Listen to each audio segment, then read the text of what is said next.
ರಣಾಂಗಣಕ್ಕೆ ಹೋದ ಯೋಧನ ಕೈಯಲ್ಲಿ ಗನ್ ಇರಬೇಕು ಹೊರತು ಮೊಬೈಲ್ ಅಲ್ಲ. ಹಾಗೇನಾದರೂ ಇದ್ದಿದೆ ಆದಲ್ಲಿ ಅದು ಶತ್ರುಗಳಿಗೆ ವರದನಾಗ್ಬಿಡುತ್ತೆ. ಇದೇ ಸಮಸ್ಯೆ ಈಗ ಅಮೆರಿಕ ಸೈನಿಕರು ಎದುರಿಸ್ತಾ ಇದ್ದಾರೆ. ಈ ಕಾರಣಕ್ಕಾಗಿಯೇ ಅಮೆರಿಕ ಸೋಷಿಯಲ್ ಬ್ಯಾನ್ ಆದೇಶ ಹೊರಡಿಸಿದೆ. ಅಷ್ಟಕ್ಕೂ ಈ ಕಟ್ಟುನಿಟ್ಟಿನ ಆದೇಶದ ಹಿಂದಿನ ಉದ್ದೇಶ ಏನು ಗೊತ್ತಾ? ಇಲ್ಲಿದೆ ನೋಡಿ complete report. Gun okay, missile okay, mobile ಯಾಕೆ? ದೊಡ್ಡಣ್ಣನ ಸೈನಿಕರಿಗೆ ಸೋಷಿಯಲ್ ಬ್ಯಾನ್. ಒಂದು ಇನ್ಸ್ಟಾಗ್ರಾಮ್ ರೀಲ್, ಕೆಲವೇ ಸೆಕೆಂಡುಗಳ ವಿಡಿಯೋ, ಒಂದು ಫೋಟೋ, ಇಷ್ಟೇ ಸಾಕು. ಶತ್ರು ರಾಷ್ಟ್ರಕ್ಕೆ ಬೇಕಾದ ರಹಸ್ಯ ಮಾಹಿತಿ ಒಂದೊಂದಾಗಿ ಸಿಕ್ಕಿಬಿಡುತ್ತೆ. ಇದಿಷ್ಟು ಸಿಕ್ಕರೆ ಮುಗಿತಲ್ಲ, ಶತ್ರು ರಾಷ್ಟ್ರಗಳು ಸಾಲು ಸಾಲಾಗಿ ಭೀಭತ್ಸ ದಾಳಿ ಆರಂಭಿಸಿಯೇ ಬಿಡುತ್ತೆ. ಈಗ ಅಮೆರಿಕ ಮತ್ತು ಇರಾನ್ ನಡುವೆ ಆಗ್ತಿರೋದು ಕೂಡ ಇದೆ. ಎಸ್, ಯುದ್ಧ ಭೂಮಿಯಲ್ಲಿ ಬಂದೂಕು, ಕ್ಷಿಪಣಿ, ಡ್ರೋನ್ಗಳಷ್ಟೇ ಅಪಾಯಕಾರಿಯಲ್ಲ, ಒಂದು ಮೊಬೈಲ್ ಫೋನ್ ಕೂಡ ಅಷ್ಟೇ ಅಪಾಯಕಾರಿ ಆಗಬಹುದು ಅನ್ನೋದನ್ನು ಅಮೆರಿಕ ಈಗ ಅರಿವಾಗಿದೆ.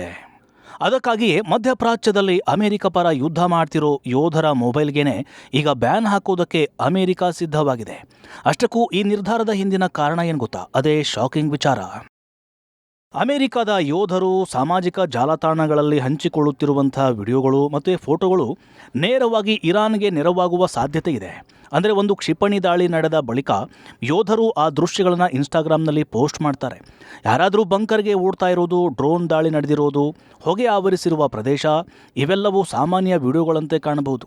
ಇದೇ ದೃಶ್ಯಗಳು ಶತ್ರು ರಾಷ್ಟ್ರಗಳಿಗೆ ಬ್ರಹ್ಮಾಸ್ತ್ರಗಳಾಗಿಬಿಡುತ್ತೆ.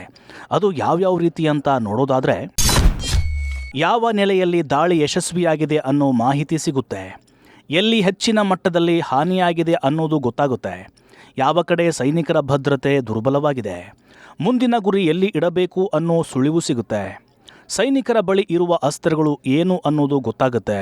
ಇದೇ ರೀತಿ ಇನ್ನೂ ಚಿಕ್ಕ ಪುಟ್ಟ ಮಾಹಿತಿಗಳು ಸೈನಿಕರು ಸೋಷಿಯಲ್ ಮೀಡಿಯಾದಲ್ಲಿ ಅಪ್ಲೋಡ್ ಮಾಡುವ ವಿಡಿಯೋ ಮೂಲಕ ಶತ್ರುಗಳಿಗೆ ಮಾಹಿತಿ ಸಿಗುವಂತೆ ಮಾಡಬಹುದು.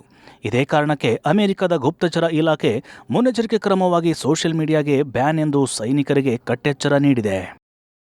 ತಿಂಗಳ ಹಿಂದಷ್ಟೇ ಜೋರ್ಡಾನ್ನಲ್ಲಿರುವ ಅಮೆರಿಕದ ವಾಯುನೆಲೆಯ ಮೇಲೆ ಇರಾನ್ ಕ್ಷಿಪಣಿ ದಾಳಿ ನಡೆಸಿತ್ತು. ದಾಳಿಯ ವೇಳೆ ಒಬ್ಬ ಅಮೆರಿಕದ ಯೋಧ ತನ್ನ ಮೆಟಾ ಸ್ಮಾರ್ಟ್ ಗ್ಲಾಸ್ ಮೂಲಕ ಸಂಪೂರ್ಣ ದೃಶ್ಯವನ್ನು ಸೆರೆ ಹಿಡಿದಿದ್ದ.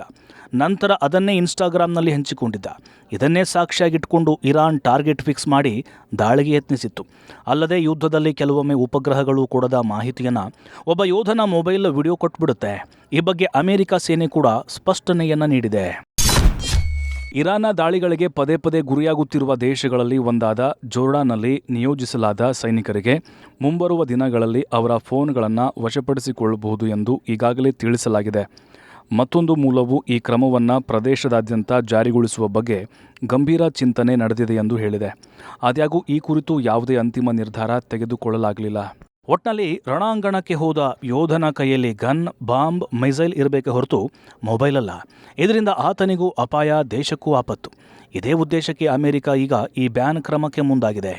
ಇದು ಎಷ್ಟರ ಮಟ್ಟಿಗೆ ಯಶಸ್ವಿಯಾಗುತ್ತೆ ಅನ್ನೋದು ಭವಿಷ್ಯದಲ್ಲಿ ಗೊತ್ತಾಗಲಿದೆ.